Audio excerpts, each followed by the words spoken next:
Nobody in the hospital liked Mr. Hale. Some people said he smelled strange. Others said he was rude because he never smiled.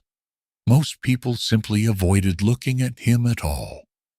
Every night at exactly 10:30 p.m., the old janitor pushed his cleaning cart through the long hospital corridors without saying a word to anyone. His gray uniform always looked too big for him.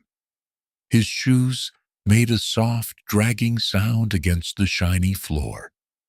And no matter how cold the hospital became at night, he always wore the same dark baseball cap, pulled low over his eyes. Nurses whispered about him during breaks.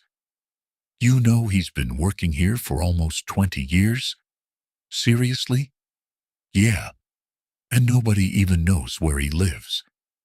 I heard he sleeps somewhere inside the hospital." "That's creepy." People laughed quietly after saying things like that. But nobody ever laughed when Mr. Hale walked past, because there was something about him that made people uncomfortable. Maybe it was the silence. Maybe it was the way he looked at the floor instead of people. Or maybe it was because every night around midnight, he disappeared. Not left. Disappeared. At least that's what Emma thought.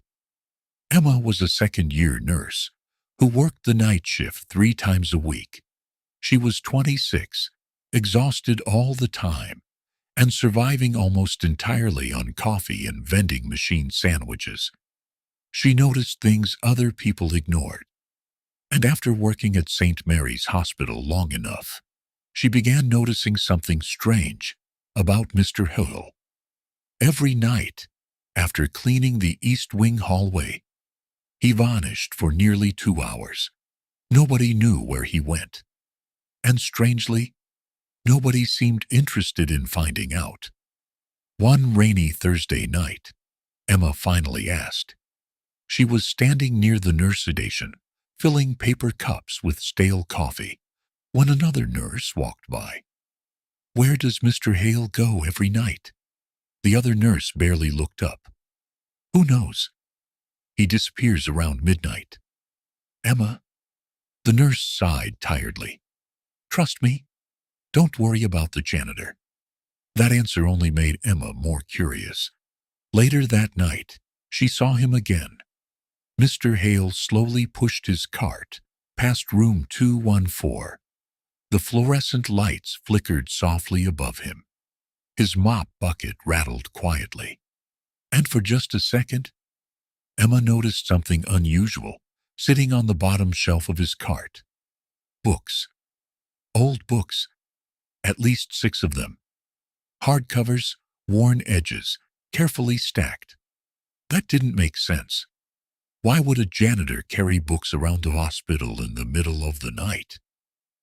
Emma watched him disappear around the corner.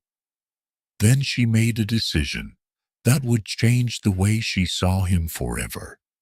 She followed him, and what she discovered that night made her feel ashamed of every thought she had ever had about the old man.